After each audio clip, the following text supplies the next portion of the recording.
How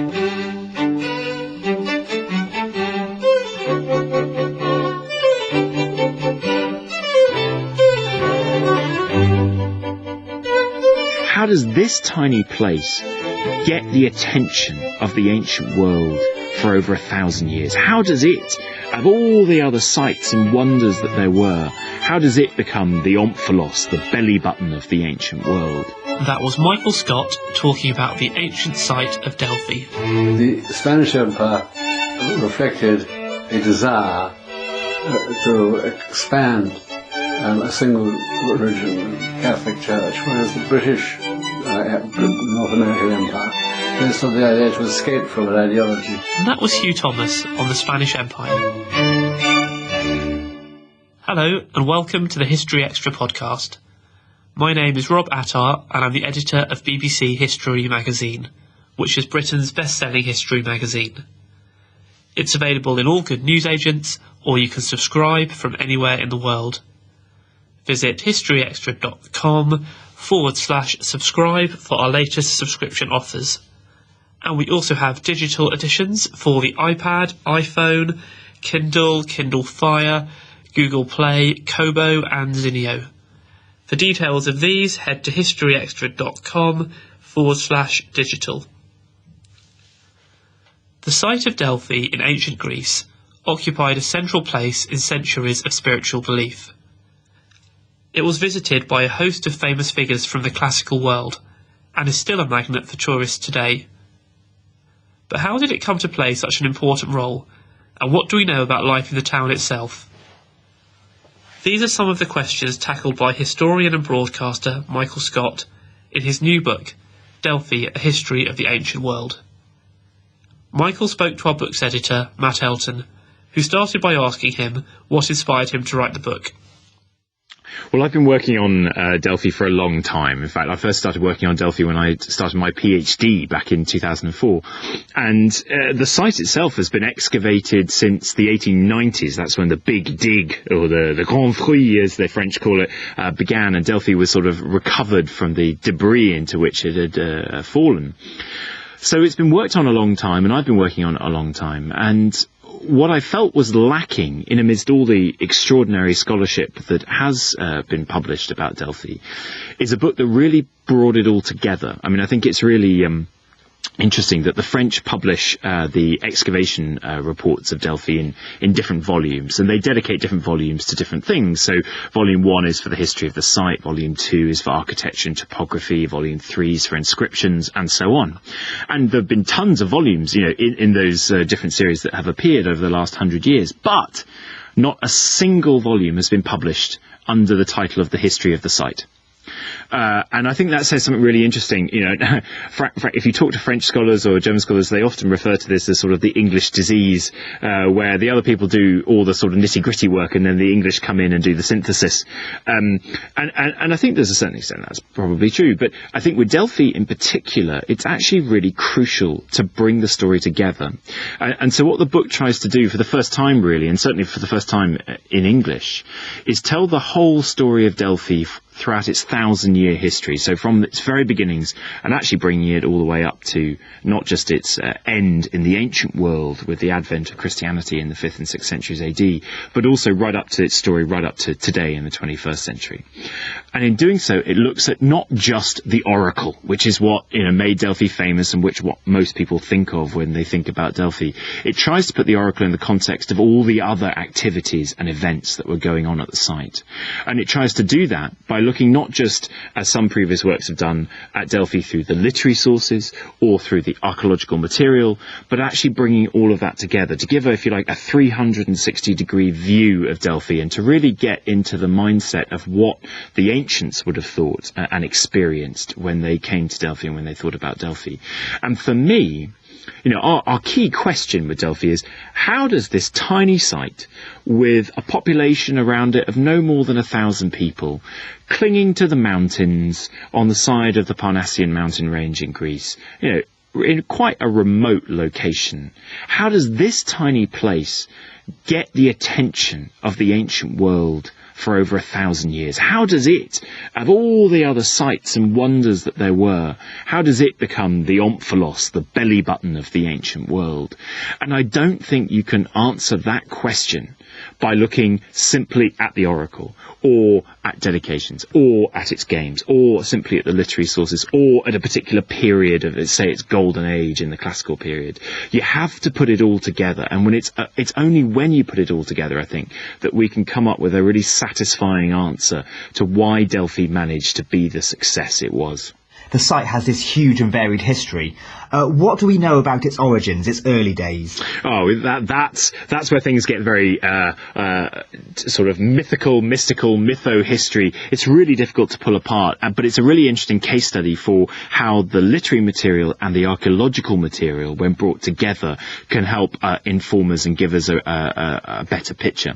Now, from the literary side of things, our first answer to that question comes from the 7th century BC, and interestingly enough, it's a question that the Greeks themselves were asking. Where did Delphi come from? Why is Delphi where it is? And in the 7th century, you get the Homeric hymn to Apollo, the god Apollo, and it tells the story that Apollo one day fancied founding an oracular site. He travelled around the ancient world. He tried out a few places, wasn't really happy with any of them, finally found Delphi, which was occupied by a sort of dragon, which he had to slay. And once he'd slayed that, he set up his oracle, and he had a temple built by legendary temple builders. And then he went, right, I need some priests, I need some people who are going to man this place. And he spied afar on the sea a ship of Cretan fishermen. And he sort of zoomed over, changed into a dolphin, bewitched the Cretan fishermen, brought them to Delphi, dragged them up the mountainside and said, right, you are going to be my priests for eternity at this site. And they said to him, what a ridiculous place this is. You know, it's way out in the middle of nowhere. No one's going to come here. This is a death sentence. And he said, no, don't worry. I will make sure that this place is famous forever. So, that's one literary answer to where Delphi come from. The problem is that almost immediately, Alcaeus, another 7th century poet, gives us a different answer. That actually it wasn't at all, Apollo just a flight of fancy. He was told by Zeus that he had to found an oracular site, and he didn't want to. So he ran off like a naughty schoolboy to live with the Hyperboreans on the other side of the world, and Zeus sort of made him come back and made him do penance somewhere else, and then forced him to found Delphi. And then you get to the 5th century BC, and then the tragedians start giving us different stories, that actually this oracle wasn't founded by Apollo at all. It's been there since the beginnings of time. In fact, it was founded by Gaia, the mother goddess, the goddess of the font of everything, and she passed it down to her daughter Themis, and Themis passed it on to Apollo. No dragon, no fights, no nothing. Then another tragedian goes, no, that's not the story either. Actually Apollo had to fight Themis, or fight the dragon for Delphi. And then these stories keep going on until you get even to Diodorus Siculus in the 1st century BC, who says, well, it wasn't really anything to do with the gods. It was the farmers of the local landscape who found Delphi, because they realized that goats, when they were on the mountainside, whenever they went near this hole in the ground, they went weird and started falling in. And when shepherds went near this hole, they went weird and started falling in. So the local citizens decide to put a 3-legged tripod over this hole and sit some poor woman on top of it, so no one else is going to go weird, and that's the beginning of the Pythian priestess. So I think the crucial point is that the stories about why Delphi is where it is and where Delphi came from began very early on in Greek history, and they continually were reinterpreted, reassessed, rewritten, if you like. Delphi's history is not a series of facts. It is a series of reinterpretations and reassertions about the past, normally to help with present means. So it's very interesting that in the 5th century BC, as Delphi starts to sort of have a lot of competitors, other oracular sites that are claiming visitors and thus cash, it's no surprise that at that point you get stories circulating about its beginnings that push it all the way back to the very beginnings of time and to the mother goddess Gaia. That Delphi can claim an ancestry better than anyone else's in order to compete within the current world. The archaeological material, on the other hand, tells us an interesting story of a place that was not destined for greatness, born for greatness, people flocking to it the moment it was created, beautiful temples, all this sort of jazz. It tells the story of a very slow evolution of a site from about the 11th, 10th centuries through the Dark Ages, slowly gathering a community of people, certainly nothing nothing like the defined sanctuary of Apollo that we see there today. And not really until the late 8th, early 7th centuries BC does the archaeological material tell us that we are dealing with a real sort of sacred, recognizable site. And that, of course, is about the same time that we start hearing about oracular pronouncements and people coming to the oracle. So the archaeology cannot answer the question for us, when did the oracle start? That is lost in the mist of time. We simply can't know. But what the archaeology does tell us is that Delphi wasn't born great.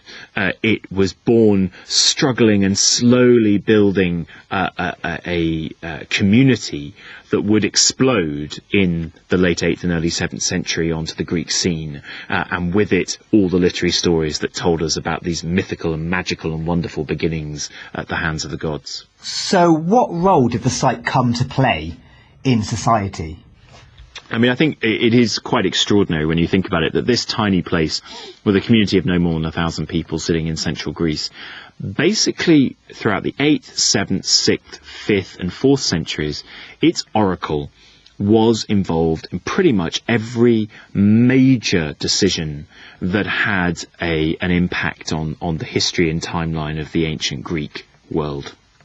So issues like colonization, the founding of colonies in Cyrene in modern-day Libya, or over in Sicily in southern Italy, going to war, the famous consultation by King Croesus of Lydia, who asked the oracle, should I go to war? And the oracle replied, well, if you go to war, a great empire will fall. And he went, great, that'll be my enemies then. Turned out it was his own. So from war, colonization, the foundation of communities. We know that the famous lawmaker Lycurgus of Sparta went supposedly to consult the Delphic oracle when writing or gathering together what's known as the Great Rhetra, the sort of founding document of the Spartan constitution. Equally, when democracy was coming into focus in Athens at the end of the 6th century, and Athens was choosing its tribes, its tribal heroes that the new, if you like, sort of districts of the democracy were going to be labelled after. The founding fathers, Cleisthenes, the Athenian politician, went to Delphi and consulted the oracle on those names. And then, of course, the Persian invasions of Greece in the 5th century, the Athenians went to the Delphic oracle to ask what should they do. And the response, mystical response, came back, trust in your wooden walls, which the Athenians took back and thought about and decided meant their ships. And so they evacuated Athens and eventually had the great success over the Persians at the Battle of Salamis. And so it continues. I mean, it's not really until you get into the 4th century BC that the oracle at Delphi starts to, if you like, wane in its importance. After the 4th century, or indeed the middle of the 4th century, we don't really have any definitive recordings of it being asked major political questions, major military questions that really defined the Greek world in the way that it had done in the past. And so that's one of the reasons why, if you only focus on the oracle, you don't understand how Delphi maintained its success and its importance and its position for over 1,000 years. Because by the 4th century BC, really the oracle is more of a kind of cultural plaything in many ways than it is a serious contender in political and military affairs. So you then have to look elsewhere, and you then have to look at the other businesses that were going on at Delphi, one of which was its athletic and military competitions. Now, Delphi, its games, its athletic and musical competitions, its Pythian games, named after the Pythia, the Pythian priestess of Apollo, they were on par with the Olympics. There were 4 sanctuaries that had games that were considered the Premier League, if you like. They were known as the Crown Games, and that was the games at Olympia, the Olympics, the games at Delphi, the Pythian Games, the games at the sanctuaries of Isthmia and the sanctuary of Nemea.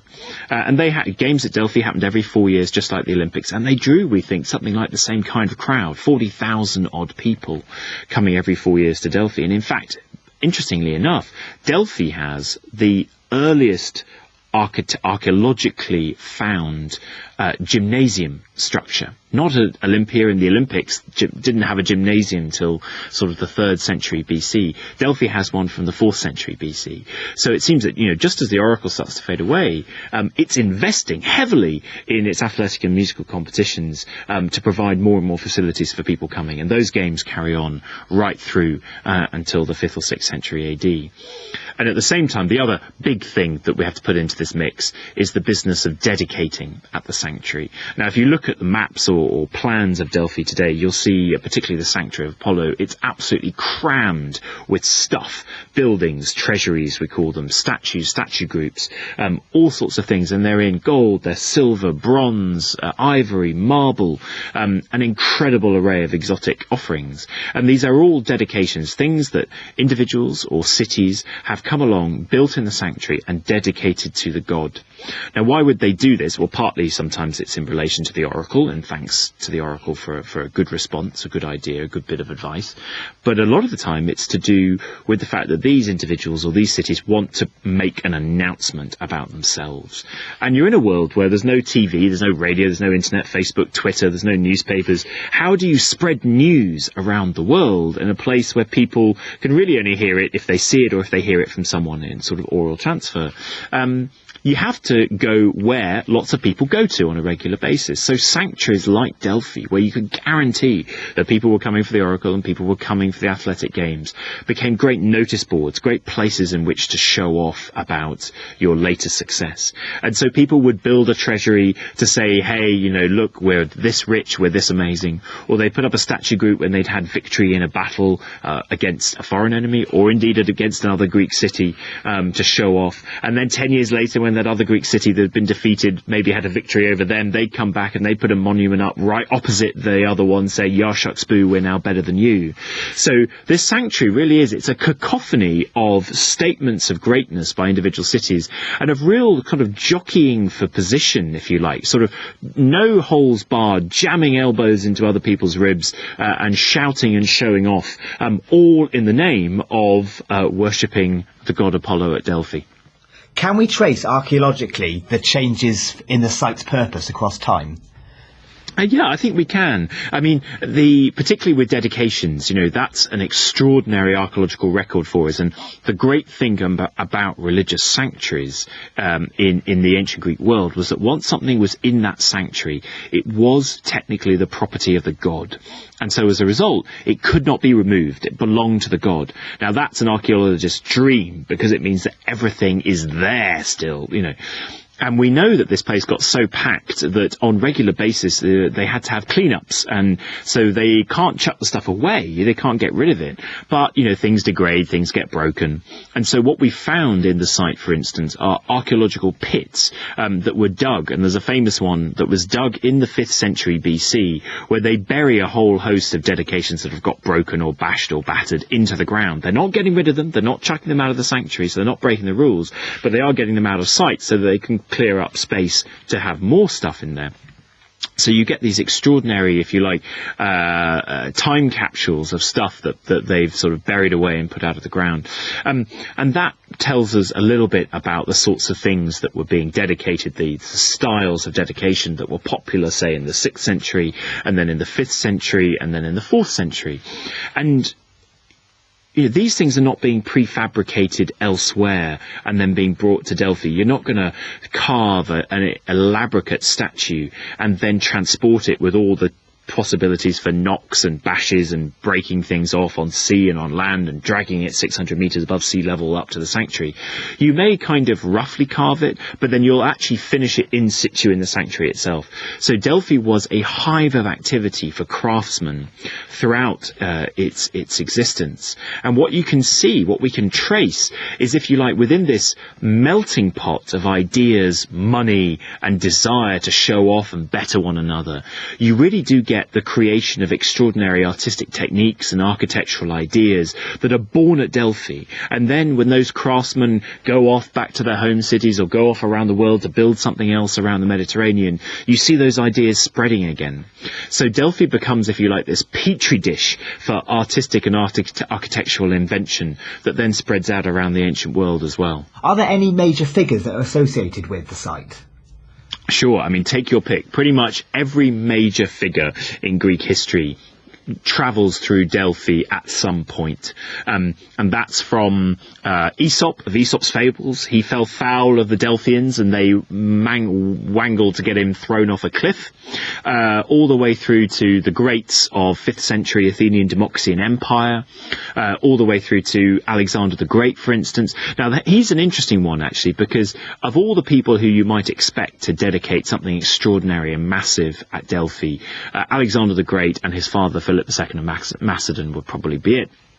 And in actual fact, those two are the oddity. They do not seem to have dedicated anything at the sanctuary of Delphi. We know Alexander the Great turned up famously to consult the oracle, and there were certain days on which you could consult the oracle, 1 day a month for 9 months of the year, and he turned up on a non-consultation day, but he didn't really want to hang around. He had the rest of Asia to conquer, so he sort of dragged the poor Prythian priestess into the temple, and she was like, oh, you're invincible, you're so strong, and he goes, well, that'll be great, thanks very much, that's a great response, I'll take that. And he headed off to Asia.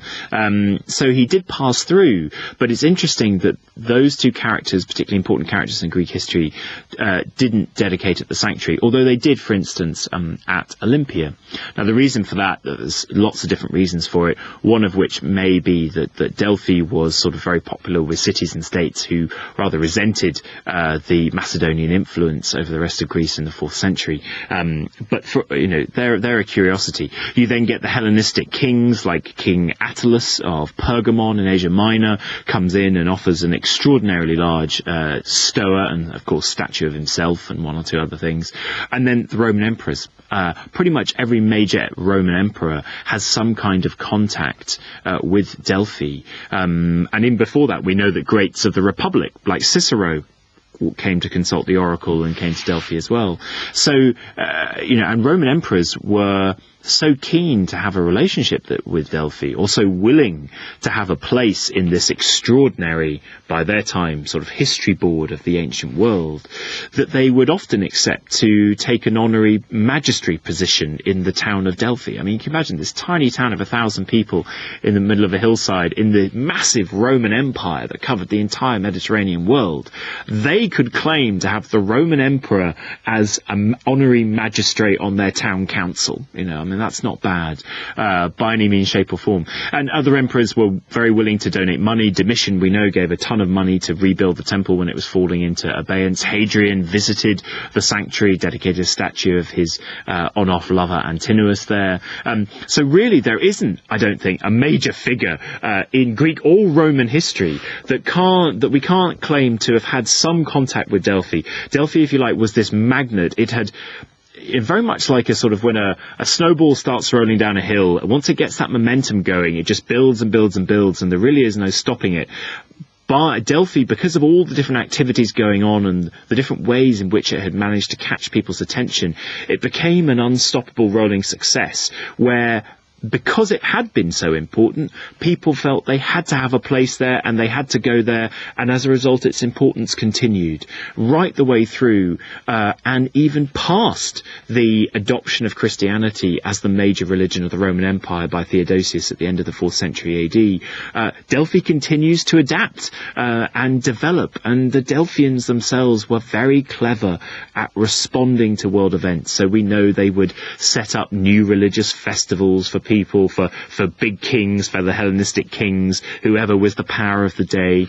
And when Christianity becomes the major world religion, and major Mediterranean religion of the Roman Empire, and or technically all pagan sanctuaries are shut down. That should have been the end for Delphi, but it wasn't. They simply stopped using the Temple of Apollo, left it there, and within a century you've got 3 Christian basilicas built at the site of Delphi, and it seems to have been the home of a healthy, vibrant Christian community that doesn't really fall into ruin until the 6th and 7th centuries AD, when you get the invasions into Greece from the tribes from the north. That really the last archaeological note from Delphi is of the sanctuary and many of its beautiful monuments being turned into defensive walls as a last line of defence against these invasions, and then the abandonment of the town.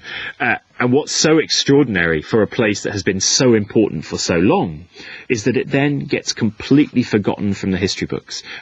Mudslides, rock slides from the mountains above cover Delphi over completely, to the extent that people forgot it was there. It disappears from the map. Right the way through until modern explorers of the 17th and 18th century started again searching for Delphi. No one knew it was there. There was a local town that grew up over the top of it that was called Castries, and they didn't realise what kind of extraordinary site they were living on top of.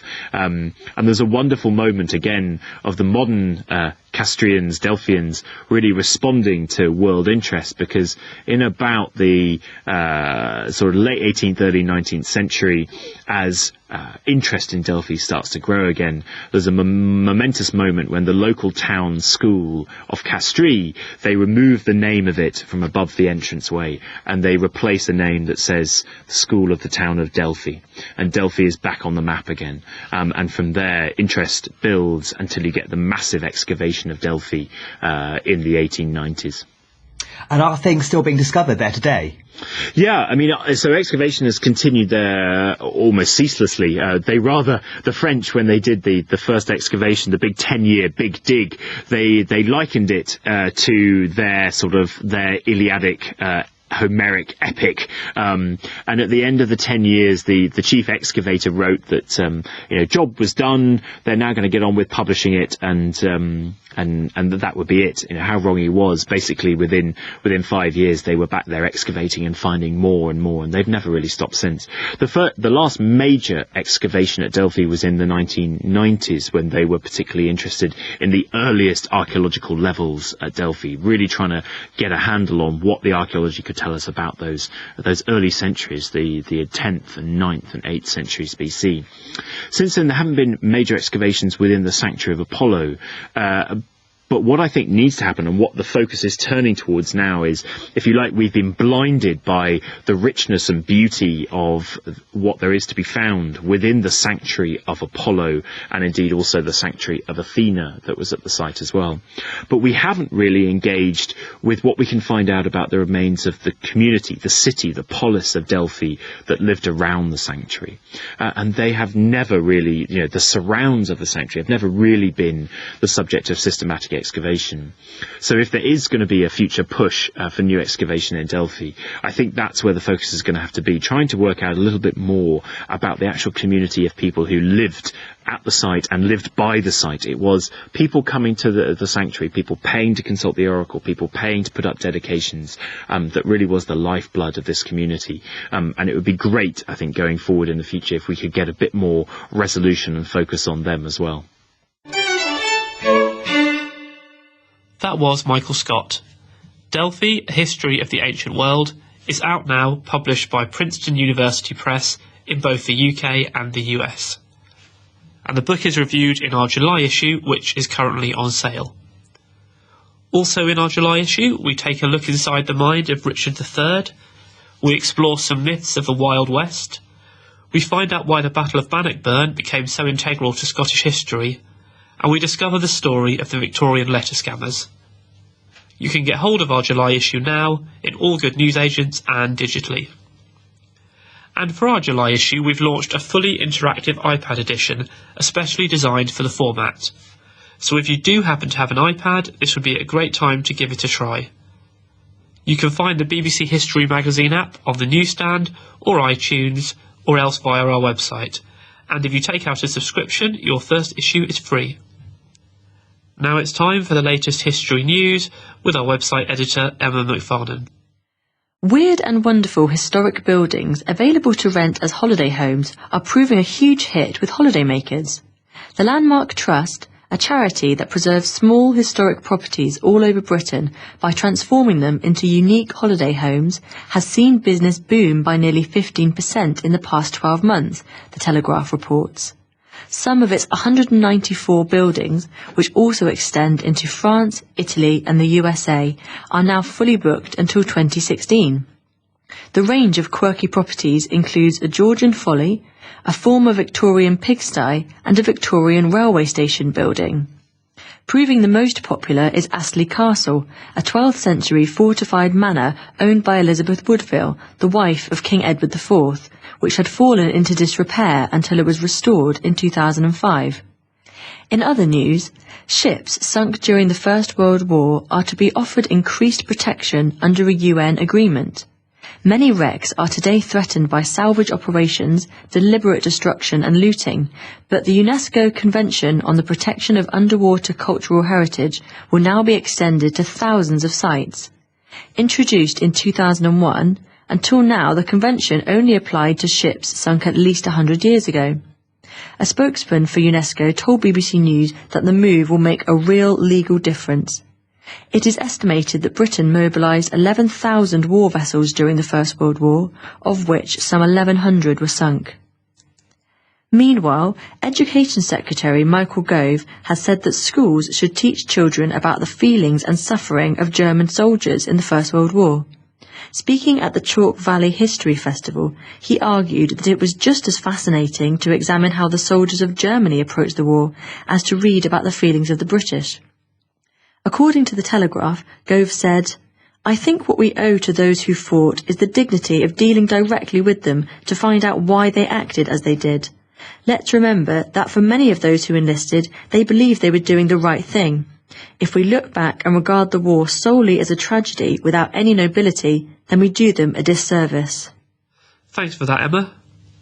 The historian Hugh Thomas has written extensively on the Spanish Empire, most notably in a trilogy of books that began with 2003's Rivers of Gold. The final book in this series, World Without End, The Global Empire of Philip II, has just been published and covers the spread of the Spanish Empire around the world. Matt Elton went to speak to Hugh at his home in London and began by asking him for his thoughts on the Spanish king Philip II. I think he was an extremely hard-working monarch who realised that in order to maintain his empire, he'd have to work very hard. He chose to work in a monastery as well as a palace, which the Escorial was, and he chose to work with secretaries who brought him material to look at, and he would make a note on these documents, saying what he wanted to say. He was very much a man who wanted the problem brought to him on paper. Yes. Rather like Frederick the Great. Yes. As I've said, actually. He didn't want to do things in conversation. No. I think he was a much more interesting person than we in the English world usually think. For example, his support of Titian for such a long time shows that he really understood painting in a way that I don't think any English monarch in those years had the opportunity to. But there were some sensitive qualities in the Tudors, but I don't think they were so interested in painting as Philip. He really ran a kind of theocracy. Okay. All his most senior officials were bishops or cardinals, after all. So how important was the Catholic Church in this story that you tell in this book? I think it was decisive. And there's a map out, for example, of the number of Franciscan monasteries, Augustinian monasteries, and Jesuit places, which I think is an extremely important map. It's interesting, in the book you talk a lot about the physical structures of this religion, of this faith, so the cathedrals, the monasteries. To what extent can we see the fact that the Spanish built all of these buildings as evidence that they thought this empire would last forever? Well, I think they didn't think they were there for a short time. No. They thought they'd convert the naturales, as they call the natives, and they would have a religion which they, the Spaniards, and the Europeans in general approved of.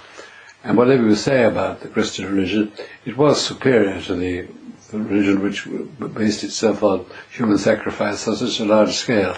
I mean, how did the Spanish go about managing such a diverse empire of diverse peoples? Well, I think partly by denying it was diverse, because they arranged a structure which had many similarities with what they did in Spain itself. And the first action after a conquest of a town was to establish a city council. Okay. And the most prominent conquerors who had taken part in the fighting, if there had been any, were immediately named councillors, Councillor Schmidt or Councillor Thomas. Okay, and then from then, the Spanish had this extraordinary ability to manage people into towns. How did they do that? Well, they persuaded the native peoples that they would be safer.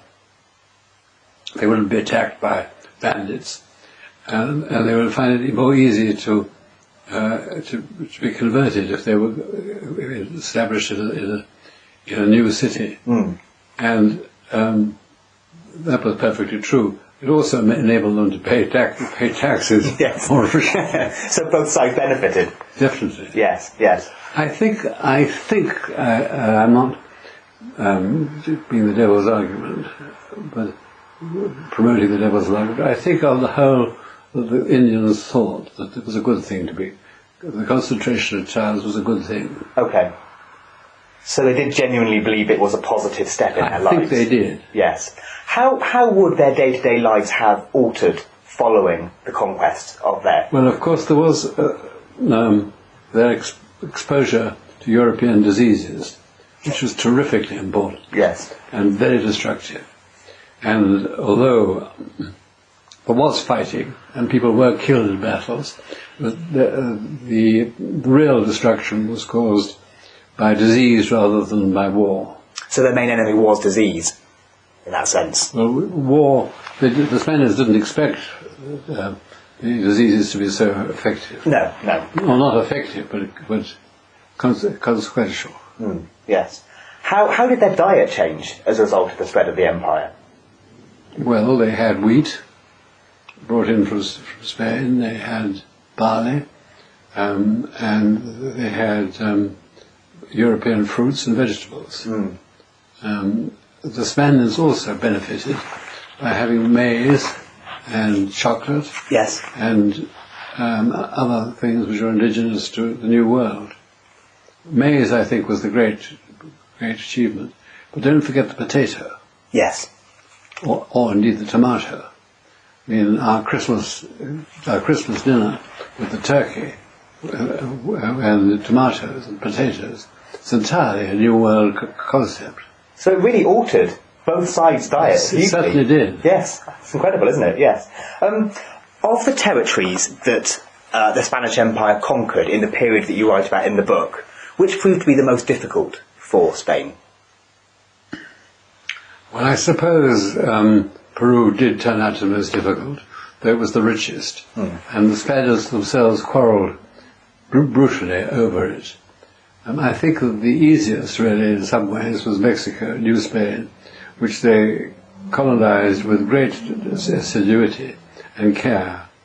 And I think that it was done earlier, and possibly that it was done more effectively. What is interesting is that the Spaniards don't seem to have been affected really by height.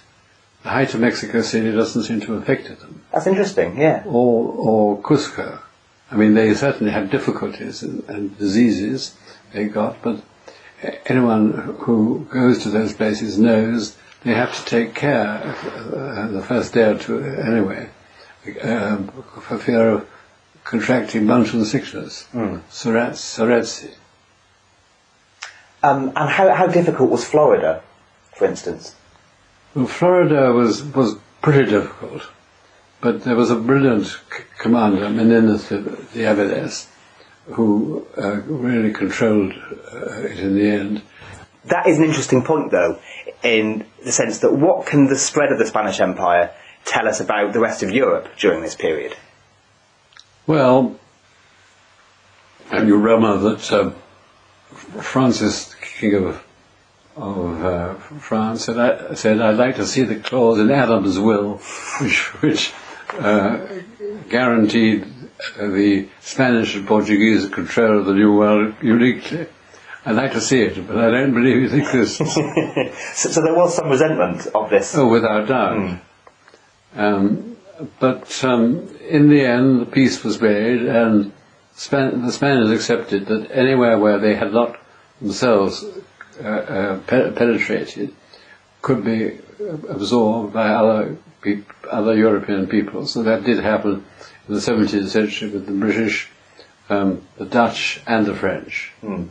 And empires based on those three other countries were added to the Portuguese and Spanish empires. I see. It is interesting. I mean, what can we gain from comparing the Spanish Empire to the British one, for instance? Well, Octavio Paz said you must realize the difference between the English and the Spanish Empire is that the Spanish Empire reflected a desire to expand a single religion, the Catholic Church, whereas the British North American Empire is based on the idea to escape from an ideology too. That is really interesting, isn't it? Yeah. Heading back just briefly to the Spanish skill at kind of corralling these people into towns, how vital was that in the success of the empire? I think it's more successful than we can imagine. We think, well, it's just a technique which was necessary to do, but actually it was a very successful way of arranging the organization of the empire.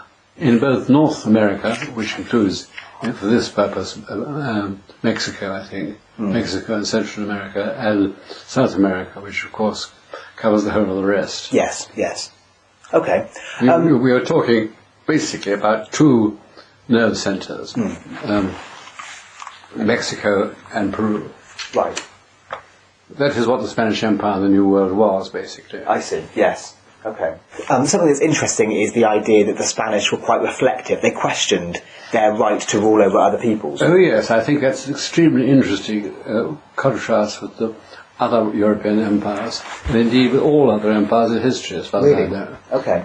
The Roman Empire or the Chinese Empire. I don't think anyone in Rome, I don't think Caesar sat down and talked to his generals and said, do we have any right to be in Gaul? Well, what about going to that place called Britain? Do you think we have any justification for crossing that channel? Yes. But that's what the Spaniards did. And there was a long controversy between this brilliant and magnetic person, Bartolomé de las Casas, and more conventional people, such as Sepúlveda in Spain. And basically speaking, I would say that the humanitarians won the argument in Spain, but the conquistadors themselves won the argument on the ground, so that basically speaking, they did what they liked, but they did discuss it, which is a very interesting fact. It is, yes. Why do you think the Spanish were so good at considering these issues? Well, I think they had a moral obligation. They thought they had a moral obligation to do so. And the role of Christians, particularly the religious orders, was extremely important in the conquest. When Cortes conquered Mexico, he sent for Franciscans more than he sent for ammunition. Yes, okay. So it was a core part of... Absolutely. Yes, yeah, okay. I mean, in a sense, the first generation in the New World was a theocracy. And I think that's a side of things which is completely neglected in English studies of the Spanish Empire.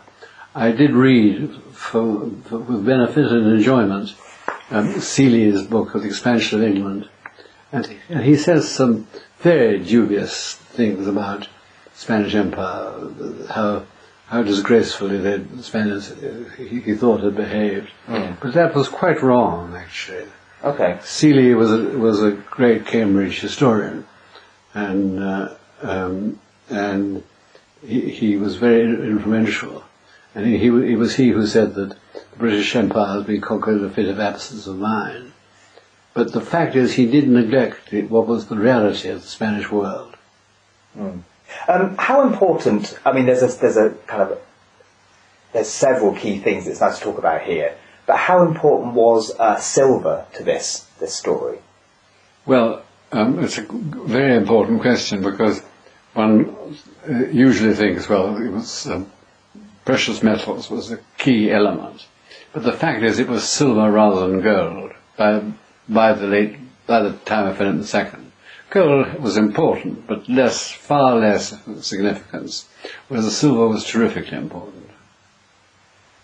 And we all know that the famous American Earl Hamilton was correct when he said that the import of precious metals into Europe was one of the reasons for the inflation which occurred in Spain and therefore in the rest of Europe in the late 16th and early 17th centuries.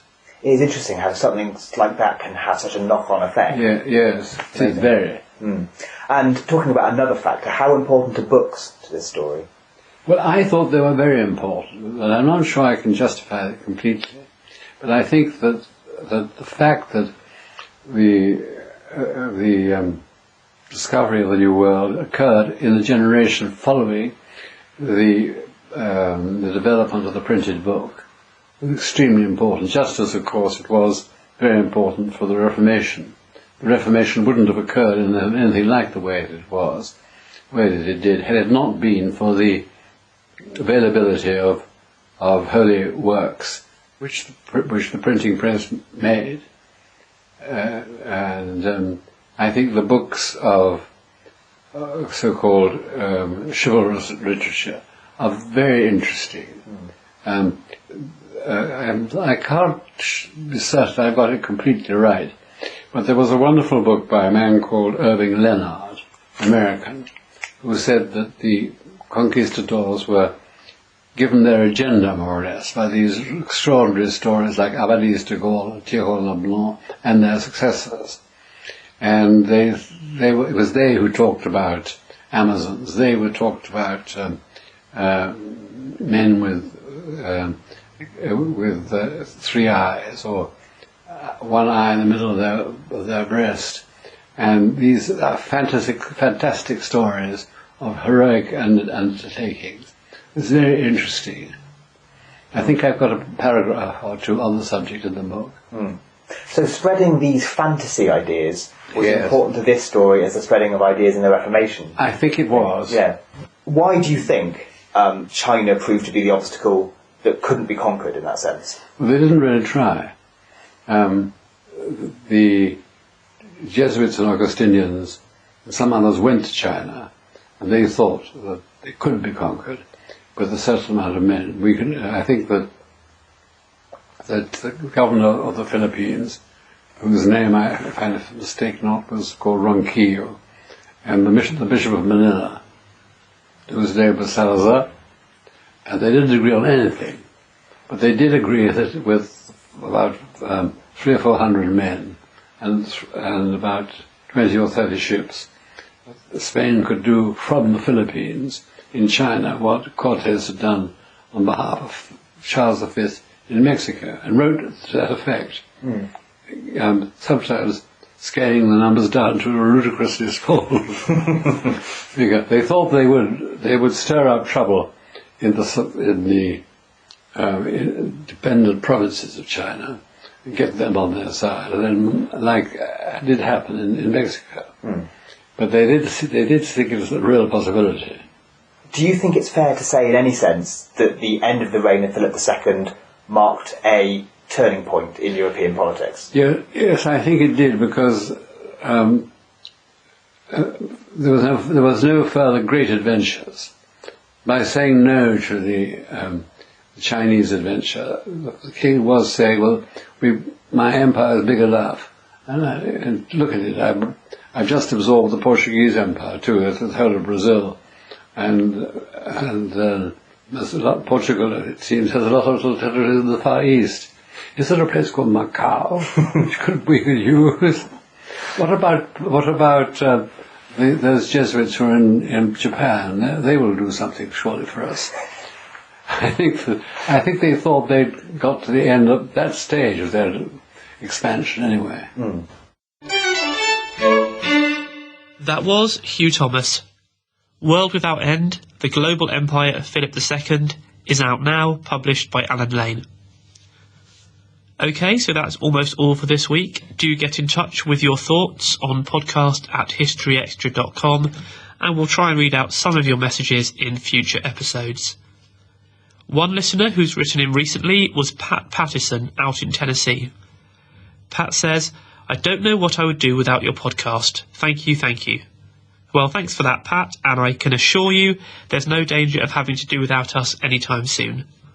And do please keep your messages coming in via email, or you can of course reach us on Twitter @HistoryExtra, or on Facebook where we're also History Extra. And do make sure to check out our website, historyextra.com, for history quizzes, news, galleries, articles, and all the back episodes of this podcast that go back to 2007. Next week, we're going to be joined by Peter Finn and Petra Cavey, who'll be talking about CIA efforts to undermine the Soviet Union using Western literature. It promises to be a fascinating episode, so make sure to tune in for that. This History Extra podcast was recorded on location in London and in Bristol and produced by Jack Fletcher.